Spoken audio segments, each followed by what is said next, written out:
இங்கே நான் தான் கிங்கு. இன்னைக்கு இவரோட சிரிப்பு பார்க்க சந்தோஷமா இருக்கு. நேற்று சிங்கத்தை சதிச்சிட்டிங்களாப்பா. நேற்று ஃபுல்லாக பாட்டு பாடினிருந்தார். நான் என் வீட்டு கண்ணு குட்டி என்னோட இன்னைக்கு தான் அவருக்கு இருக்க கெப்பாசிட்டிக்கு அண்டர்டேக்கரே கூப்பிட்டு வந்து அண்டர்வேர் போட்டு ஒரு கமர்ஷியல் படம்லாம் எடுக்கலாம். அவ்வளோ பவர் இருக்குது, கெப்பாசிட்டி இருக்குது. அவர் கூப்பிட்டா வருவாங்க. காசு கேட்டு தான் போனேன் அவர்கிட்ட, அன்பு சார்கிட்ட. சார் எனக்கு கொஞ்சம் காசு வேணும் அப்படின்னு சொல்லி கேட்டு போனேன். அது மட்டும் இல்லை, ஃபோனில் பேசினாலே ஜாலியாக தான் பேசுவார். நான் அடிக்கடி ஈஷாக்கு தான் போவேன், சிவராத்திரி அது இதுன்னு போவேன். ஃபோன் பண்ணாலே கேட்பேன், சந்தானா எங்கே இருக்க அப்படின்னுவார். சார் ஈஷாவில் இருக்கேன் சார். வரும்போது எனக்கு வாங்கிட்டு வா அப்படின்னுவார். என்ன சார் ருத்ராட்சமா விபூதியானவன் அதெல்லாம் யாருக்கு வேணும், அமௌண்ட் எதனா வாங்கிட்டு வா அப்படின்னுவார். சார் ஆன்மீகத்தில் போய் நான் எப்படி சார் அமௌண்ட் வாங்கிட்டு வந்து நான் கேட்பேன். சார் என்ன சார் நீ கதை கேட்டிங்களா எப்படி இருந்துச்சுன்னு. அது ஏன் கேட்குற சந்தானம், ஃபஸ்ட் ஆஃப் கேட்டுகிட்டே இருந்தேன், ஒருத்தன் ஃபோன் பண்ணான், வட்டி தரவே இல்லை, அவ்வளோதான். அதுக்கப்புறம் கதை கேட்டால் சிரிப்பே வர மாட்டுது, வெறுப்பாக இருக்குது. ஒரு நாள் மட்டும் ரொம்ப ஜாலியாக இருந்தார், ரொம்ப சிரிச்சிட்டு சந்தோஷமாக இருந்தார்.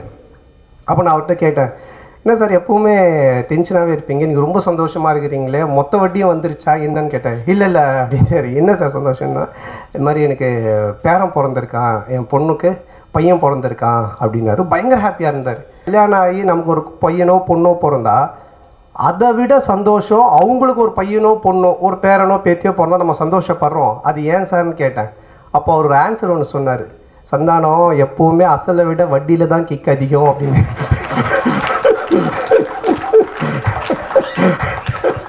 அவர் இந்த மாதிரி நிறைய ஃபோனில் நாங்கள் பேசி பஞ்சஸ்.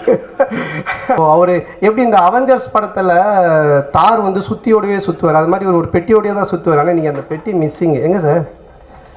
இங்கே வண்டியில் இருக்கா? ஓகே. அதுலேருந்து தான் அந்த ஸ்கிரிப்டு பஞ்சஸ் எல்லாத்தையும் எடுப்பார்.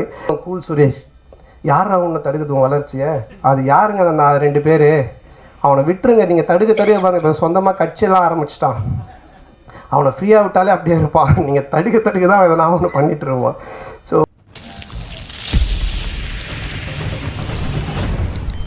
அவருக்கு நிகர் அவர் மட்டும்தாங்க. எல்லாருமே சொல்கிற மாதிரி ஒரு ஹீரோ அப்படின்னு சொல்கிறது வந்து நாட் ஜஸ்ட் ஆக்டிங் மட்டும். I think the character counts. அவர் கூட இருக்கிற ஆட்களை எப்பவுமே கூடவே கூட்டிகிட்டு போகிறாரு. That is a biggest plus அவருக்கு. ஸோ இது எப்பவுமே உங்கள் கூடயே இருக்கணும்னு சொல்லி வாழ்த்தி I would like to call Appan Santhanam sir to share few words please. எல்லாருக்கும் வணக்கம். ரொம்ப சந்தோஷமாக இருக்குது அகைன் என்னுடைய படத்து மூலமாக எல்லோரும் சந்திக்கிறதுல.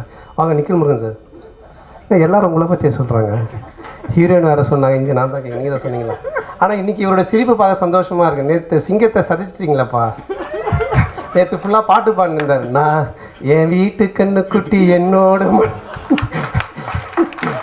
இன்னைக்கு தான் விபூதியெல்லாம் வச்சுக்கிட்டு சாந்தமாக ஓம் நம சிவாய எல்லாரும் நல்லா இருக்குன்னு வந்திருக்காரு. சந்தோஷம். நேற்று ஃபுல்லாக ஆமாம் வெட்டிங் டே 29வது கல்யாண நாள் சார். வாங்க அதுக்கு எல்லோரும் ஒரு தடவை கை தட்டிடுவோம். ஆனால் நேற்று எல்லோரும் சேர்ந்து செஞ்சிட்டிங்க. அவர் நேற்று அந்த பாட்டிலே தான் இருந்தார். அப்படிங்களா?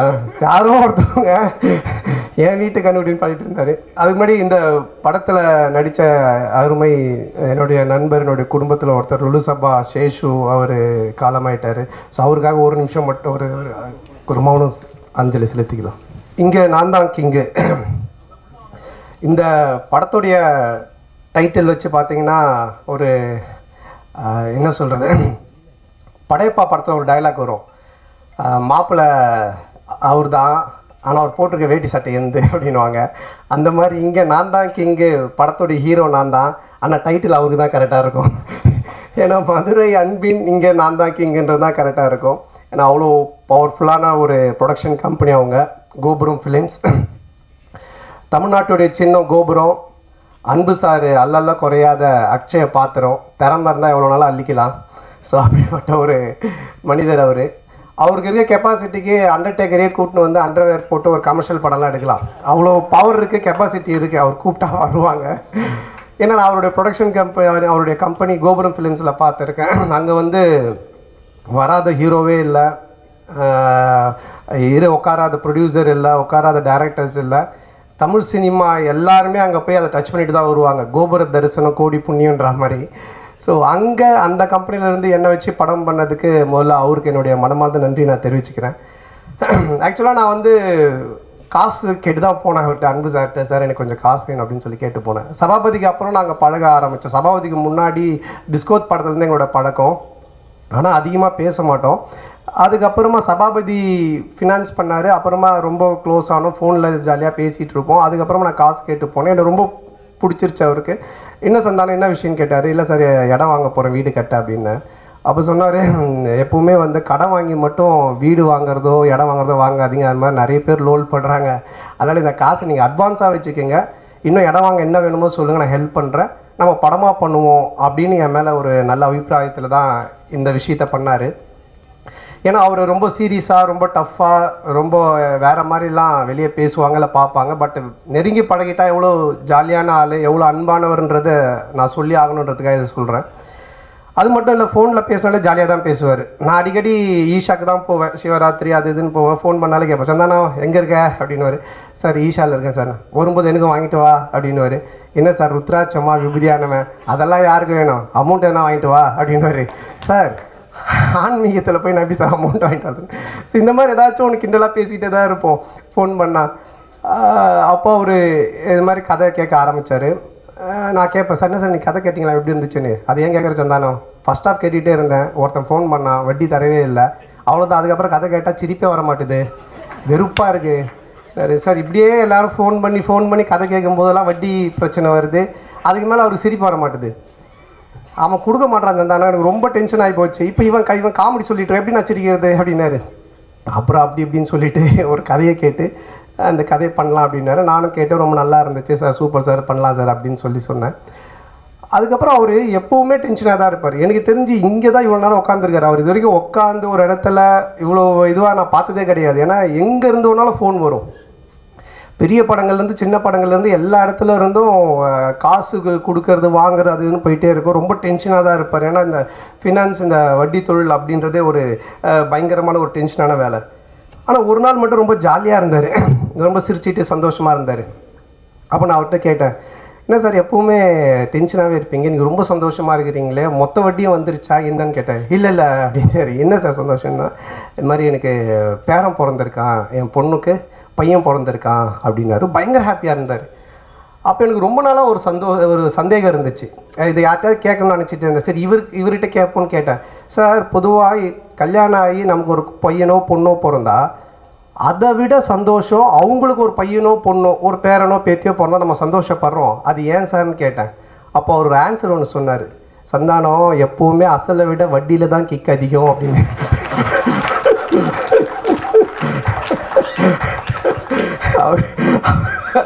இந்த மாதிரி நிறைய ஃபோனில் நாங்கள் பேசி பஞ்சஸ்.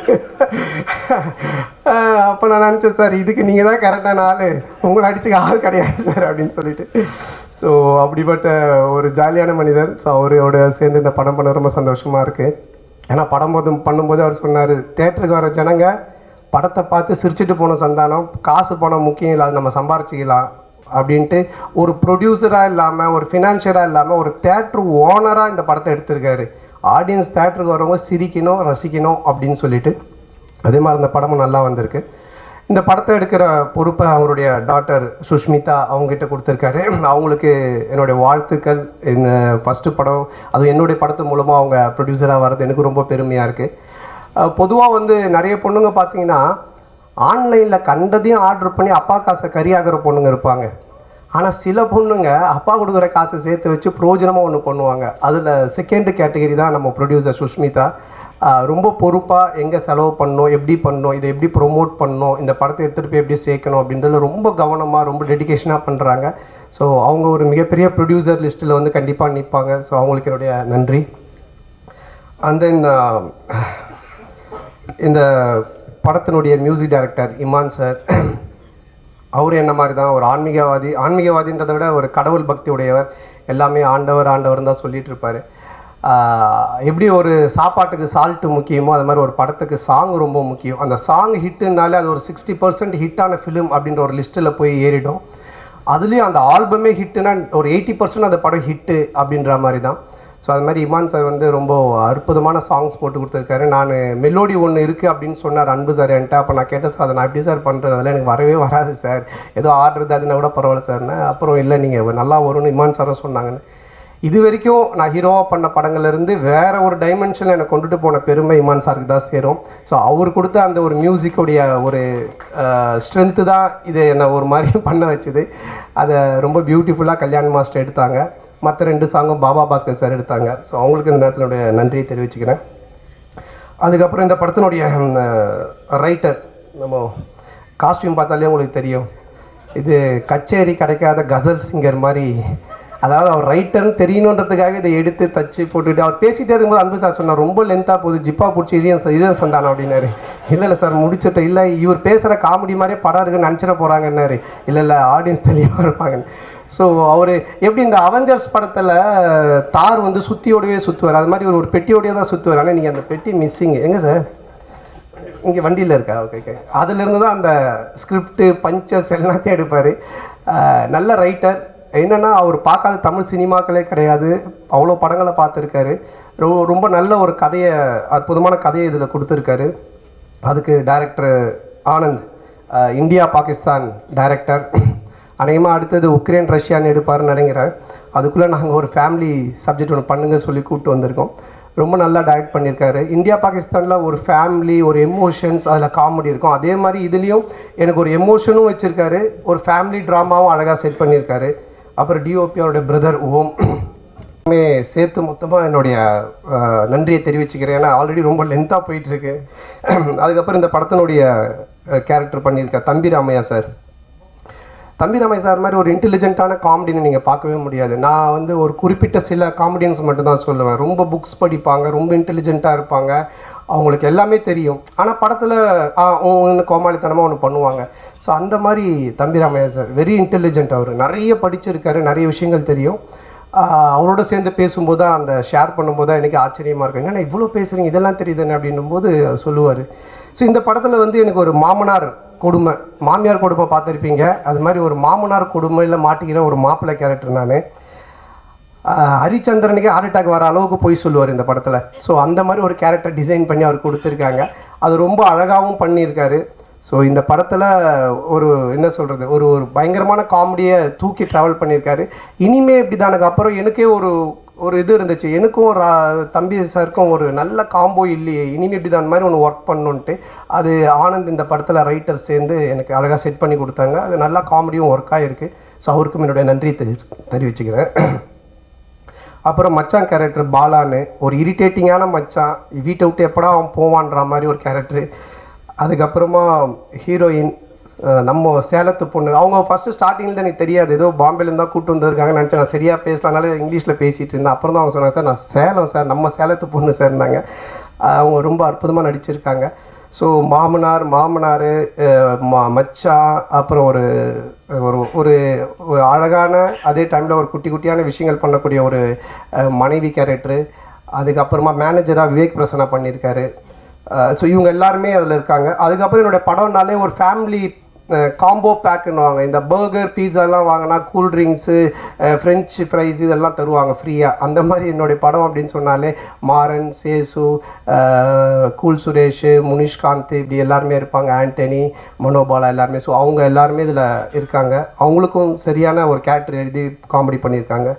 அப்புறம் கூல் சுரேஷ், யார் அவனை தடுக்கிறது வளர்ச்சியை, அது யாருங்க அந்த 2 பேர், அவனை விட்டுருங்க, நீங்கள் தடுக்க பாருங்க. இப்போ சொந்தமாக கட்சியெல்லாம் ஆரம்பிச்சிட்டான், அவனை ஃப்ரீயாக விட்டாலே அப்படியே இருப்பான். நீங்கள் தடுக்க தான் எதனா ஒன்று பண்ணிகிட்டு இருப்பான். ஸோ அவன் என்னுடைய படங்கள் எல்லாத்துலேயுமே இருப்பான், என்னோட நண்பன். ஸோ இதுலேயும் நல்லா பண்ணியிருக்கான்.